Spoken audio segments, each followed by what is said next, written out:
Hello and welcome to episode 205 of the Veeam Community Recap. I am Rick Vanover, the Ricktron. I am at home, still in town, 2 days, two shows in a row, but I'll be in the office later on. But I've got Madalena also in normal circumstances today. How you doing today, Maddie?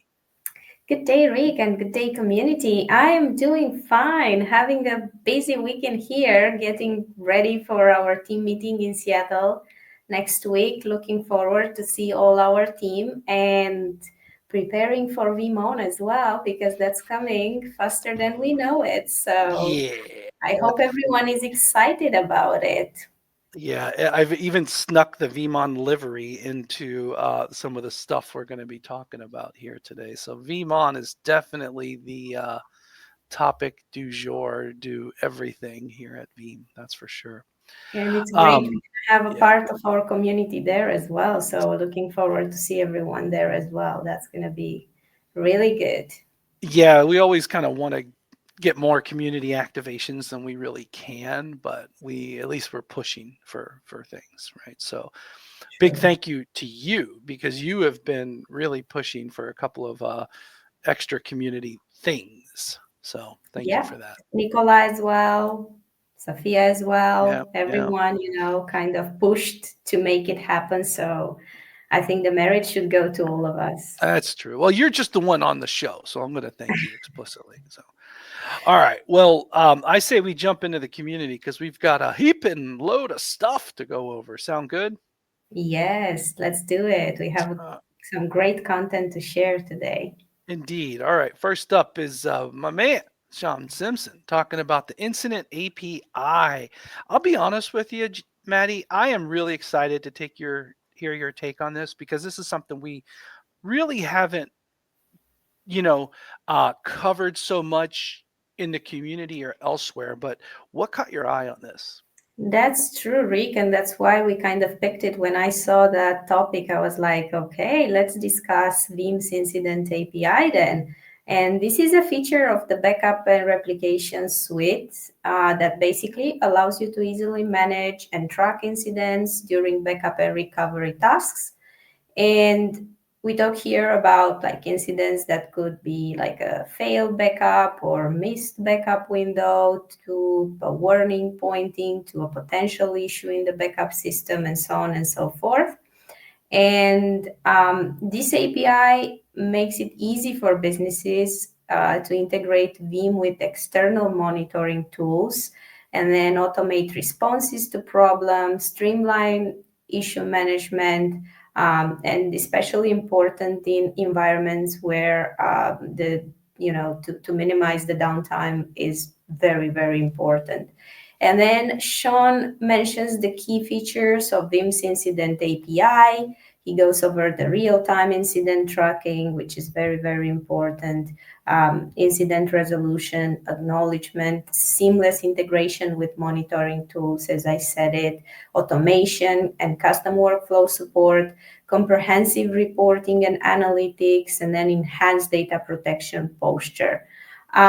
So and once he covers some practical use cases as well for Veeam's Incident API, and there are a bunch of those. So definitely, I'm not going to go over all of them, but definitely worth going over each case, maybe even do more research because he's kind of mentioning and just give a brief, overview on it.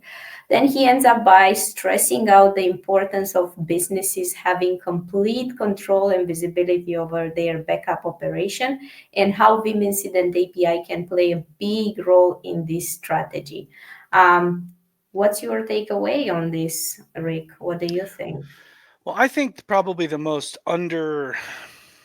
underrated part of the incident API. I'm trying to get it so that they're both in the same screen. But one, seamless integration with the monitoring tools, and then he kind of hits this again here. That integration with IT security management and third party tools, right? Having that interconnectedness is really the massive benefit that I personally have really found as the most beneficial part of the Veeam Incident API. And Sean, we are going to feature your post on the first up I'll tell you about that here in a second. We're going to do something special this week with the recap. But Sean, yours is first up. But thank you for sharing that one. And good stuff. Let's see how that goes. Just a day in, a couple of comments already, which is great. Next up, Chris. I am so talking about his beloved security stuff. I love it how Chris and a couple of others on the community, they bring some non-Veeam topics, but this is a good one. What caught your eye here, Maddie? It's definitely important, to mention as well different type of technologies that are not Veeam, but they are equally important. So I like it when I see diversity. So thank you, Chris, for bringing this topic to the community. So he's discussing WebLAPS, which is a web-based solution for managing Microsoft Local Administrator password solution. And Chris mentions at some point that this article targets users that are still using the legacy Microsoft Labs and not the Windows Labs. And this is important information in here. Microsoft Labs product is deprecated as of Windows 11 and later. Installation of the legacy Microsoft Labs MSI package is blocked on your OS versions. So Microsoft will no longer consider code changes for the legacy Microsoft Labs product. So I think this is very important information that he's talking about in here, and he's giving a few more details. So definitely worth exploring more on this paragraph. And after that, Chris is taking us through the installation process and how to use the community edition, which is pretty cool, and how to verify the Java path in configuration, and keep an eye later on Chris's post if you are interested in this topic, because next is the steps to securely manage Windows Labs via Windows Admin Center Modern Gateway 2401. So he really is into this. He's probably learning more about this topic. So good practice as always, Chris. Share it with the community, and maybe other people are also interested and they want to learn. So yeah, totally great that you are doing that. And I saw like he wrote another article on this topic. So I think it's configuration, if I'm not mistaken. And then also Michael Melter mentioned something on the topic in one of his articles. So good stuff. Good picture. Yeah, this is cool. And first of all, thank you, Chris. This is fantastic. What I like about this type of post is you're talking about the problem and then one of the solutions to get there. So this is not an area that I personally have expertise, but really good stuff. Thank you for sharing this on the Veeam Community Hub. All right, this one get me kind of blushy. You picked this one. This one's from Kirsten. What did you find here, Maddie? So yeah, this is a good one. Thank you, Kirsten, for coming back and sharing with us some good information. So she's talking about backup for Microsoft Entra ID, which is, as we know, a hot topic since this feature was introduced in the Veeam Data Platform 12.3 release. And this release brought data protection for both on-premises Active Directory and Microsoft Entra ID. And basically, it ensures uninterrupted access and is reducing the risk of cyber threats, attacks, and even human error. And this solution helps maintain compliance, governance alignment, and it allows the users to continue scale data protection across the organization. And Kirsten discusses some key features as well, like backups of Microsoft Entra ID tenants and Microsoft Entra ID audit and sign-in logs, restores for user groups, administrative units, roles, applications, and service principals, including their properties. And there are a few more that I'm not going to get into. And then, of course, she shares a link to the Tech Bytes show that you did together, and you go in detail over the Microsoft Entra ID, the backup for Microsoft Entra ID. So maybe you can let us know what did you discuss in here and why people should watch this episode. Well, it was all demo, first of all. And when we do some of the Tech Bytes, by having them all demo, it really just tells you what's going on. We're going to demo it, and that's really it. So when Kirsten kind of goes extra with this text in the story, this is a really good way to balance out the all demo aspect of that recent Tech Bites. So yeah, get me all blushy, but Kirsten, you had me at emojis. So thank you for that. Sorry, just had to throw that in there. Good stuff. Thank you, Kirsty. All right, those three are the featured content hits, and now up for Vanguard Blog Spotlight. I think first name we've called him in the VBS, we've called him in other times, but Victor Wu out of Macau. I really like this guy. I need to meet him, but he's talking about the VHR too. I love it. Yeah, I know. This is a dear topic to you, right? So I know you love it. So the end of January, Veeam Hardened repository ISO 2.1 was released, and a bunch of posts at the community hub. If you're gonna just search it through the community, you're gonna see there are a lot of posts about it, so that's a good thing. But this one from Victor shows us step by step how to deploy it. And this is it basically. He's first taking us through new features and changes.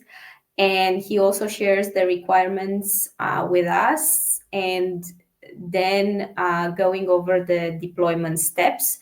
But yeah, maybe you can give us some updates. I know you at some point you contributed, you worked with Hannes in this project, at least at the beginning.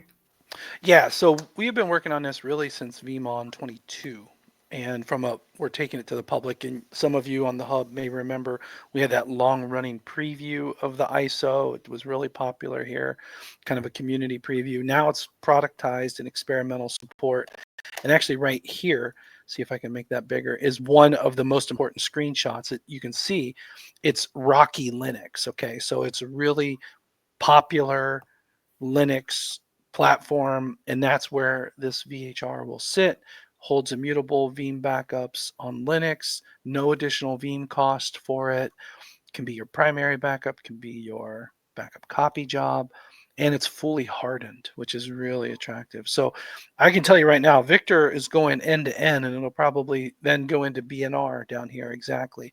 So Victor is walking you through, probably, honestly, Victor, this is probably one of the more complete end-to-end views since we've released this. So this is a fantastic post, Victor. Thank you so much for doing that.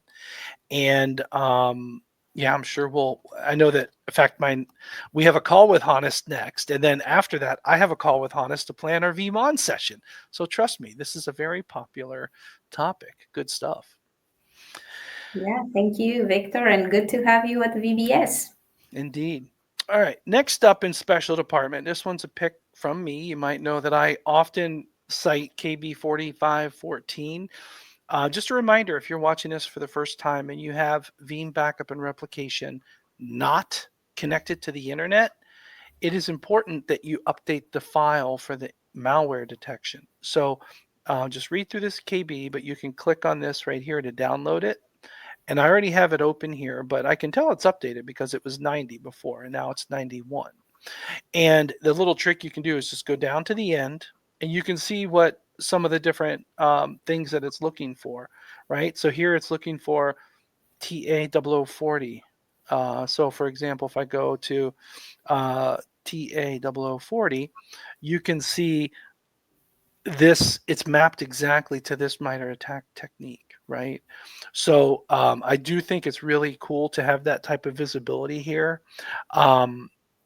What it's looking for, and if you go up a little bit from the aside from the indicators of compromise, let me get out of the IOC section, but individual files from ransomwares, for example, here's a popular ransomware with some of their file names, right? You'll start seeing some of that kind of stuff, right? So that is also added to the end of the file. Good stuff. Thank you, BNR team, for keeping that up to date.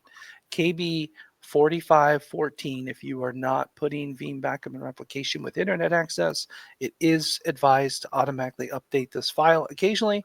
Check out the docs here. Good stuff. All right, I'll step off my soapbox, but speaking of Hannes, great post here. He has had a great milestone.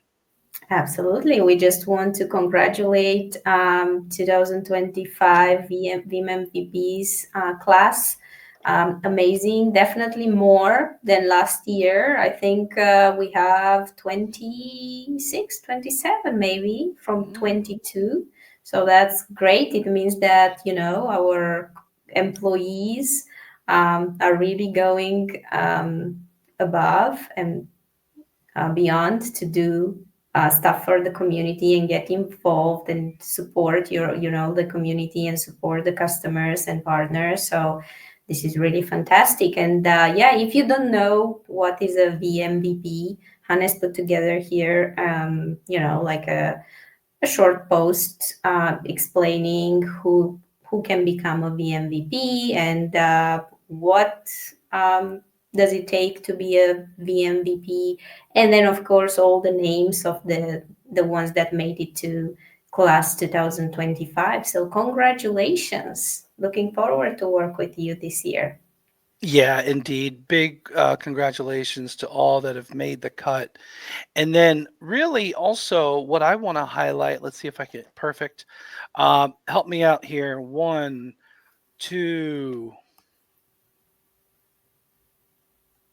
I think Chris as Uh, well. He's coming. oh, Oh, you mean who is the a people? former legend or Vanguard? Sorry, I should explain what I'm doing. Yes. Uh, but it's harder. It's harder to explain this when I'm doing it. Um, double A. Yeah, and then there's several others too that were former Vanguards or legends that are in the business, and a lot of those go into some of the different product team roles that it's part of their job, right? So they kind of get the same experience. Like there's a few on my team. There's some in product management, and I'll also go so far as to say, um, are not when before you joined, we were going to make you a Vanguard. Okay, so you were like on the radar, and then and same with where's the other one with Arsenault. He was going to be, but then he joined V, right? So this is Yeah. very much kind of close relation to the V100 programs, and we're really happy to give them a consistent experience. So congratulations, Hannes, on the milestone. Congratulations, all the members as well. Good stuff. Totally. Um, Terrence, my buddy, is going to host a Veeam user group. Now, it is today, the day of the recording, but we just want to also let you know that there is a Minnesota user group. So, good stuff. That sounds like a fun place, a whiskey company. Yeah, Yeah, he, Terrence is a sharp one, so this will be great.